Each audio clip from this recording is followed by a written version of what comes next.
Bueno, seguimos con el segundo vídeo correspondiente al tema de la biotecnología. Seguimos en cuarto de la ESO con los temas estos. Acabamos de ver el vídeo de biotecnología y pasamos a ver el vídeo de ingeniería genética. El vídeo de ingeniería genética nos lleva a la teoría de la ingeniería genética, que hay que diferenciar de lo que es la biotecnología. La biotecnología es todo, es el conjunto global, y la ingeniería genética son las técnicas para manipular ese ADN. ¿Cómo se va a manipular ese ADN? ¿De qué manera se hace? ¿Vale? Bueno, pues ahí tenéis una explicación de lo que es la ingeniería genética, os lo leéis, y lo más importante es esto, ¿vale? Las enzimas de restricción, las ADN ligasas y los vectores de transferencia. Son tres conceptos que hay que tener muy claros. Las enzimas de restricción, ya sabéis que son unas proteínas que cortan el ADN por unos determinados lugares. Esos lugares los decidimos nosotros para seleccionar el trozo de ADN que queremos mover de un sitio para otro, de una especie para otra o de un individuo para otro. Lógicamente, cuando nosotros extraemos ese ADN y lo queremos introducir en otra molécula de ADN, tenemos que pegarlo, ¿vale? Pues para pegarlo tenemos las ADN ligasas. Pero entre un individuo y otro tenemos que llevar ese ADN de alguna manera. Bueno, pues antes de pegarlo en el individuo que queremos, tenemos que trasladarlo a través de unos vectores, que se llaman vectores de transferencia, y que normalmente hay muchos tipos, pero normalmente se utilizan plásmidos bacterianos. Ya sabéis que los plásmidos bacterianos son unas moléculas de ADN circulares que están en el citoplasma de las bacterias y que se pueden utilizar como vectores porque son muy fácilmente transferibles, ¿vale? Entonces, jugando con estos tres conceptos, podemos manipular el ADN. El ADN manipulado lo denominamos ADN recombinante. Hemos recombinado dos ADNs diferentes, ¿vale?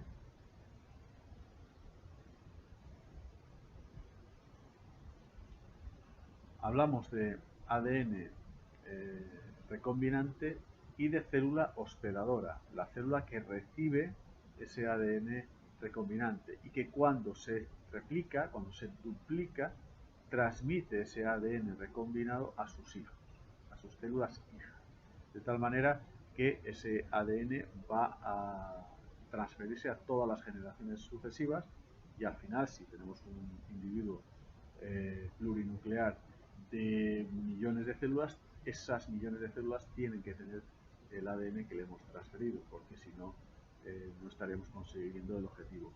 Y luego hablaremos de ello. Ahí es donde radica en gran medida los problemas de la ingeniería genética. Pero eso ya os lo diré en otro día. Bien, aquí tenéis un esquema de cómo se produce esto. Tenemos una célula donadora que tiene su ADN, aquí lo tenéis, y tenemos aquí un vector que es un plásmido. Entonces, de este ADN cortamos un trocito con las enzimas de restricción, este trocito se lo pegamos al plásmido, lógicamente este plásmido lo hemos tenido que cortar con las mismas enzimas de restricción para que tengan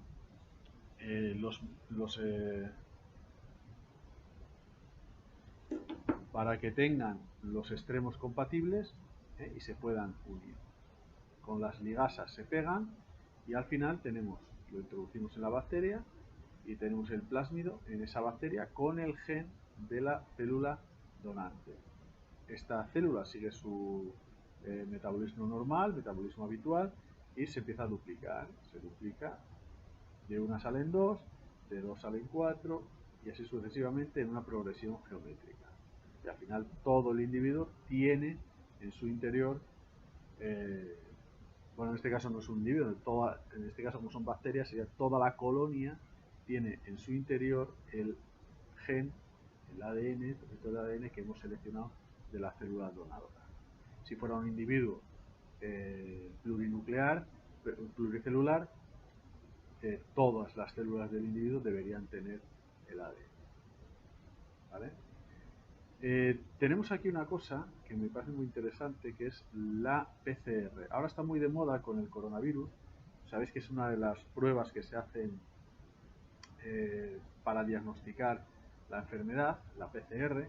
La PCR significa Polymerase Chain Reaction, o reacción en cadena de la polimerasa, que lo que se pretende es, teniendo un pequeño fragmento de ADN,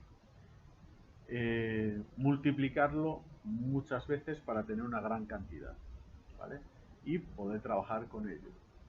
Para eso se necesita todo esto que tenéis aquí, una ADN polimerasa, que ya sabéis que es una molécula que lo que hace es elongar la cadena de ADN. Recordad en la replicación y en la transcripción como la ADN polimerasa iba metiendo las bases nitrogenadas y las iba uniendo a la cadena de ADN.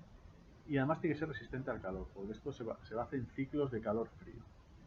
Un cebador, que no es más que un fragmento de ARN que inicia a la ADN polimerasa, por supuesto una fuente de calor y unos nucleótidos de ADN. Los nucleótidos ya sabéis que son las bases nitrogenadas. Y aquí en ciclos se va calentando, se va enfriando, se va desnaturalizando, se desnaturaliza el ADN, se separan las hebras. Al enfriar, la ADN polimerasa va metiendo los nucleótidos y va generando dos cadenas. Una vez que están generadas las cadenas, se vuelve a calentar, se vuelven a separar las cadenas de la doble hélice y vuelven a generarse las cadenas complementarias. Y así poco a poco se van generando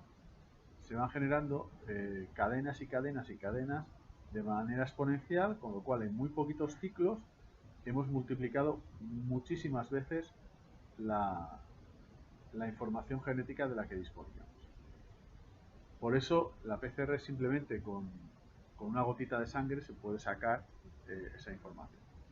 O incluso ni siquiera sangre, con un poquito de mucosa.